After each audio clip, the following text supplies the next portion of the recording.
هم کې شهیدان شوي. موږ تقریبا 2 بجې نوکریوالي غږ وکړ. نوکریوال د حادثات وایم زه چې په ارغندې کې حادثه شوې ده. نو موږ له هغې نه حرکت راوکړو، راغلو محل ته. دلته چې کله ازارات او مجروحین هم ولیده، موټر تقریبا له هلمند حرکت راکړی و. دلته دغه ساحې ته سره رسېدلی و، د ارغندې ساحې ته پیرکلی ورته وایي دې ساحې ته. نو له خپل خدیسار نه انحراف کړی ده. نو په همدغه کې موټر چپه شوی ده. نو تقریبا یو 15 نفره کم زیات داسې پکې فوت شوي ول او څه تعداد زخمیان هم ول، خو داسې تخمینا اوس معلوم نه دي ځکه اکثره شفاخانو تللي دي مختلفو شفاخانو ته. نو موږ په جریان کې یو چې راپور مکمل داسې موږ ته لاسته راسي. درباره این حادثه بگویید چی رقم؟ حمیدالله هستم، یک تن از باشنده اصلی ولایت غزنی، فعلا باشنده ولایت کابل و شرکت ترانسپورتی ما داریم در چوکی ارغنده. ساعتهای 6-7 بجه بود که عامر صاحب ترافیک به ما اول دادن که اینجا 580 از سرک منحرف شده، بیاین که بسیار نفر شهید و زخمی شده. ما که آمدیم نتونستیم چون کاری از دست ما ساخته نبود، تا پشت کرنا رفتیم، کرنا را آوردیم. انشالله که امید 2 کرنکار بسیار خدمت کردن، بسیار زخمی ها را خدا شاهد است که یا خدا از مرگ نجات داد، امید 2 تا کرنکار ما از مرگ نجات داد. و از یک جهان تشکری میکنم از عامر صاحب ترافیک، از رئیس صاحب ترافیک که بسیار همکاری کردند در حیث انتقالات زخمی ها، در حیث انتقالات شهیدا.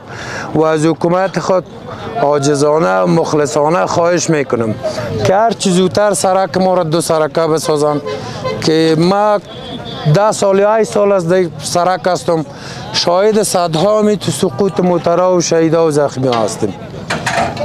درباره این حادثه بگو، تو خودت که آمدی چی را دیدی؟ ما که آمدیم موتر وقت افتیدگی بود، وقت افتیدگی بود، زخمی ها هم انتقال در امبولانس ها آمده بود، در حالت انتقال بودن، انتقال میدادن شهیدا را هم زخمی ها را.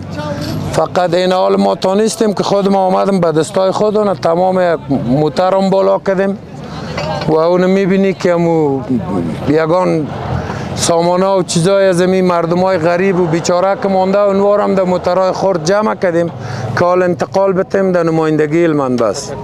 چند جسد دیدی خودت که آمدی؟ ما در وقت 4 تا را ما دیدیم و حالا میگن که تعداد شهیدا بالا رفت.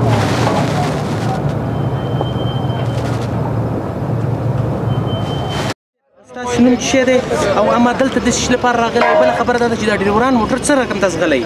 زه پیدا احمد استاد نومیږم، دغه ټیلر موټر زما د ورور موټر وانه خدای شتادانو الله دغسې خلک چې مخامخ یې در باندې راځغلي، د شپې چیزې بتې هم لګولي، هېڅ چات نه کوي، هېڅ بیا ګرده د کښته سیم خلک هم پکښې کښېنولي، استادان یې کشران یې دغه یې چې مشر یې هغه یې ولا که تجربه لري داسې در باندې راځغلي، داسې مخامخ براریان یې چې څه چمپه وکړم پکښې کې ویې وایم څه چمپه وکړم، هغه چیزې بتې هم در باندې لګولي په سترګو دې شوکوره کې، دغه ته ځینې کې دغه وکړي چې یو لږ چات وکړي، یو لږ دغه وکړي، دا استعداد والا. اوس دغه ډریوران چې ټکر کړی څومره خلکو ته ضرر دی؟ دا باید دوی ته باید څه رقم توصیه وشي؟